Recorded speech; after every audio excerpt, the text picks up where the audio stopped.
The crowded plaza of the Galactic consulate was alive with the usual hum of interstellar trade and diplomacy. Shimmering ships from hundreds of star systems floated above the city, their hulls reflecting neon lights that painted the streets in a kaleidoscope of colors. Among the dignitaries and delegates, one figure stood out: Diplomat Veron Kale, a human who had risen from the streets of a desolate colony world to represent Earth in the Galactic Assembly. His reputation for fairness and a subtle streak of cunning had earned him respect among species who had once considered humans naive and fragile. Yet today, he was about to encounter something that no negotiation, no treaty, and no political maneuvering could have prepared him for it. It started with a girl. She appeared at the steps of the Grand Consulate, a small figure with tattered clothes and eyes too wide for someone her age. Her dark hair was knotted in a rough braid, and her feet were bare, blackened from the dust of the streets. She held a small, worn satchel close to her chest and looked around nervously, as if expecting someone to chase her away. "Hey!" One of the guards barked, raising a blaster. "This area is restricted, get lost." The girl flinched but didn't move. Instead, she spoke softly, almost as if rehearsing words she had repeated to herself 1,000 times. "Mrs. Dragon, my mum, has a ring like that," she said, pointing at the intricate golden band that encircled Veron Kale's finger. The words stopped everyone in their tracks. A ripple of confusion ran through the crowd. Diplomat Kale himself froze, lowering his hands slowly. The ring was indeed unique a design, originating from the dragon worlds, a gesture of peace and alliance. Only someone deeply trusted by the dragon clans would wear such a ring. "Excuse me?" Veron asked, his voice steady, though a strange unease prickled his skin. "My mum," the girl repeated, stepping closer despite the guard's protests. "She had a ring just like yours. The same patterns, the same fire mark in the center. She said it would protect me if I was ever alone." The plaza was silent. Whispers erupted like wildfire.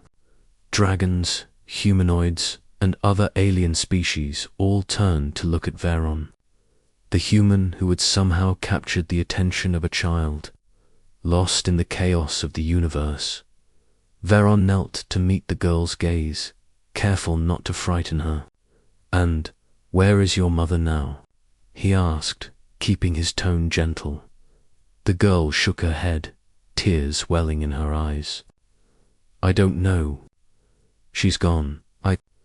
I've been alone for so long." Something in her voice, raw and trembling, tugged at the corners of Veron's heart. He had spent decades navigating galactic politics, manipulating alliances, and debating laws in the Assembly. But this was real. This was unshielded vulnerability, unpolished and honest. "All right," he said quietly, glancing at the security officers. "She stays, and no one touches her." The crowd murmured, shocked by his unilateral decision. But no one dared argue with a man who had brokered peace between the Serok Dominion and the Orin tribes. He led the girl into a quieter chamber, adorned with tapestries depicting dragons soaring across alien skies. "I need your name," Veron said, kneeling again. "Lyra," she whispered. "Lyra," he repeated. "Do you remember where you got the ring? Or what it looked like?" She nodded. "It was gold, with fire mark, like a dragon's flame. She said it would always bring me home if I was lost." Veron's chest tightened. The dragon worlds were known for their formidable, almost mystical jewelry, often carrying the essence of protection, loyalty, and lineage. The design on his own ring was not just ornamental, it was a sigil passed down by generations of dragon matrons. The thought that this girl might have a connection to someone from the dragon worlds made his mind race. "I need you to tell me everything you remember," he said. Over the next hour, Lyra described her past life marked by abandonment, wandering from settlement to settlement, relying on strangers' kindness to survive. Her mother had been a dragon diplomat, tasked with maintaining peace between her kind and humans. But years ago, she vanished during a mission gone wrong. Leaving Lyra alone, Veron's mind went to the records of lost missions, of dragon envoys who had disappeared under mysterious circumstances. Could it be possible? Could this child be the daughter of someone who had once been a key player in interstellar diplomacy? Then a voice echoed through the chamber, calm but authoritative. "Veron Kale, who is this child?" Veron turned to see a dragon woman step into the room. Her scales glimmered like molten silver, and her eyes were the kind that seemed to pierce through time itself. She bowed slightly, but studied Lyra with a mixture of curiosity and something more, something deeper. "This is Lyra," Veron explained. "She says her mother had a ring like mine from the dragon worlds." The dragon's gaze softened, and for a moment the hard diplomat veneer cracked. "Lyra, you are," she began, and then paused, as if confirming a memory long buried. She knelt, matching Veron's posture. "You survived." The girl nodded, a lump forming in her throat. The dragon extended a clawed hand, brushing Lyra's cheek gently. I thought I had lost you forever." The room fell silent. The revelation was staggering. The child was the daughter of a prominent dragon diplomat, presumed lost for over a decade. And here, standing in the human diplomat's presence, was the living proof that hope had survived against all odds. Veron felt an odd warmth. This was beyond politics. This was beyond treaties or power. This was about life, survival, and the unexpected connections that bound beings across the galaxy. The dragon turned to him, her voice steady but tinged with awe. "You kept her safe." Veron nodded, shrugging slightly, embarrassed by the praise. "She found me, really. She's the brave one here." Lyra's eyes shone with tears, and for the first time in years, she smiled.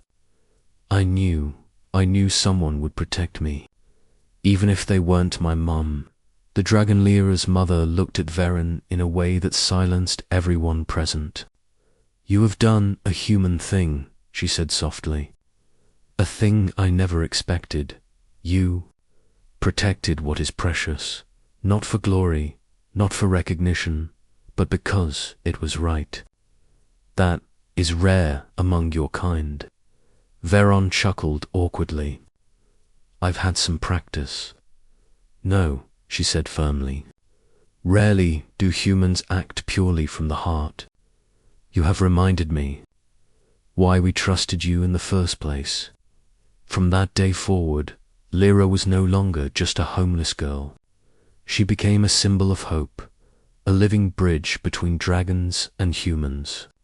And Veron Kale, the diplomat who had negotiated countless peace treaties, realized that sometimes the most profound acts of diplomacy were not conducted in council chambers or negotiation halls. They were acts of courage, compassion, and heart. As for the plaza outside, the whispers continued, but now they carried admiration rather than doubt. "Did you see the human?" they said. "He didn't just negotiate peace. He saved a life, and not just any life. A dragon's child." Veron looked down at Lyra, who was holding the ring he had worn for decades, and smiled. Sometimes, he thought, the universe had a strange way of rewarding those who dared to do the right thing. And sometimes, The smallest actor, human taking the time to protect a girl, could shake the galaxy in ways no treaty ever could. And in the end, that was exactly the kind of shock the galaxy needed. Asterisk.